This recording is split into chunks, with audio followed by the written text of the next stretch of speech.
the teeth design piece of it.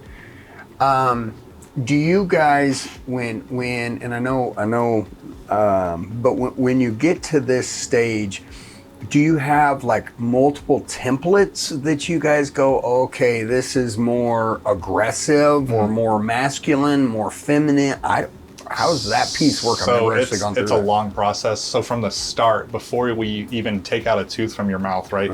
We have your pre-op appointment. We take pictures that day. We take 3D scans, right?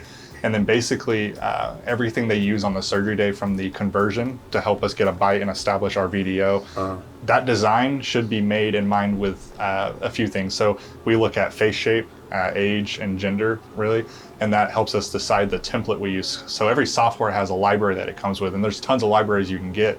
Like I could make a library myself and import it and make that my library.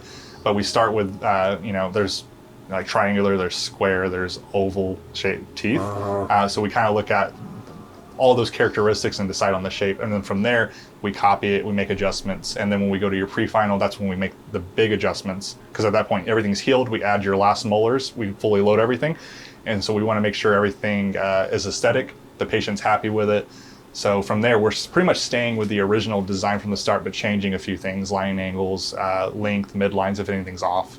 Okay, because like we had to adjust the midline on one of those PMMAs, I think, right? Yep. So, and that's the beauty with the digital, is if there is something that's off, it's just literally a 5-minute scan. They give me the information and say, hey, this is off. You know, it used to be you'd be relying on photos, and you would have to leave the temporary here after they remounted it for us to do that. But now digital's here, we can scan it intraorally. With that, we can print it, we can mount it, or we can physically take the PMMA and let you sit there for a few minutes while we mount that, and then scan that physically in a desktop scanner. Right. So there's a few ways we can go about it. So from there, that's where we get your new midline and your new occlusal plane, and then we just design to that. Okay. Sorry. So you guys picked out the teeth, right? From the beginning. From the beginning, and so are these closely mimicking the? Because I had zirconia crowns on the top anyway. Is this closely mimicking what I had before, or how much adjustment would you say was made in this process from what I had? So it depends on the patient sometimes. So sometimes the patients come in and they say, I want exactly what I had, right? So at the beginning, we would take what's called a pre-op scan. We would scan what's already there. Obviously with crowns, tissue pulls away eventually, so the crown looks longer, so we don't want to copy exactly that. Right. But usually when they say they want the same kind of bite, tooth shape, but they don't want all those features of teeth decaying, right? They don't want that part. You could skip that piece. There are some patients that come in and say, I want like really natural looking. Like I've seen photos, some patients that want it to almost look like it was. Like some people don't want their friends and family to know that they did this.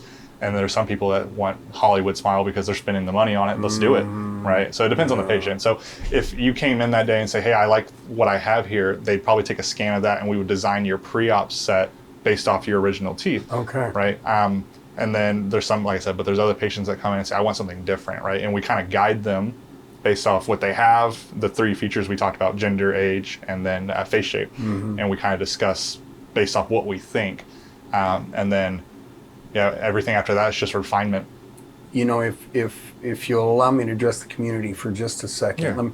Guys, that is something huge to think about when you're going, as you're doing your homework for this process. Start thinking about what does my dream smile look like? Do you want to be like Zach mentioned, where you just want more functionality? You don't want anybody to see any change. That's possible. Or do you want to go, all right, I kind of want some bling on my smile. I want it to pop. I want it to really look nice. I want it to, not that the other wouldn't, but you just want more of a dramatic change, if you will.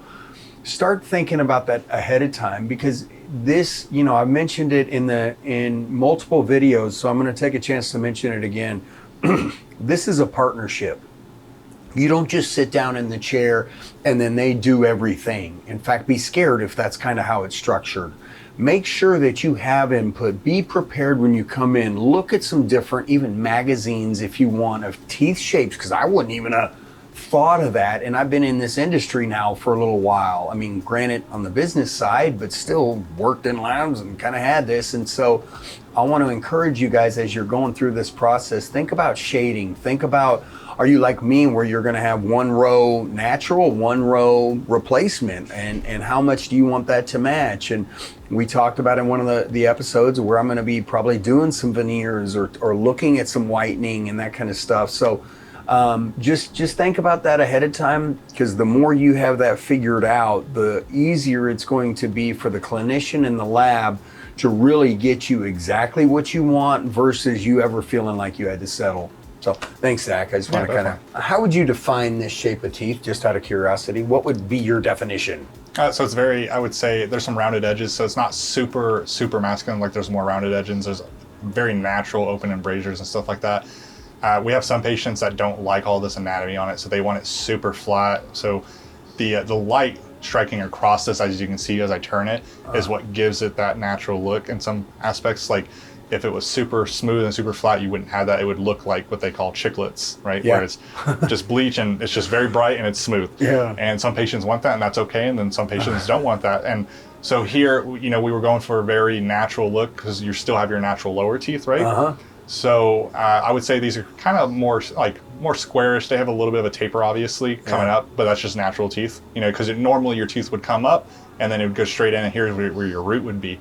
So we wanted to mimic that style, and then of course we did some more of the anatomy, the surface anatomy, so it breaks that light as it strikes it. But other than that, and then the anatomy on the surface and stuff like that, we try to keep it pretty, not like super deep, but to where there's good occlusion. You still have your natural teeth. We don't want there to be too much pressure or force because it's locked. So we make it a little smoother, but we still want to have the anatomy there. At the end of the day, you're never going to look at this, but we still like to add it.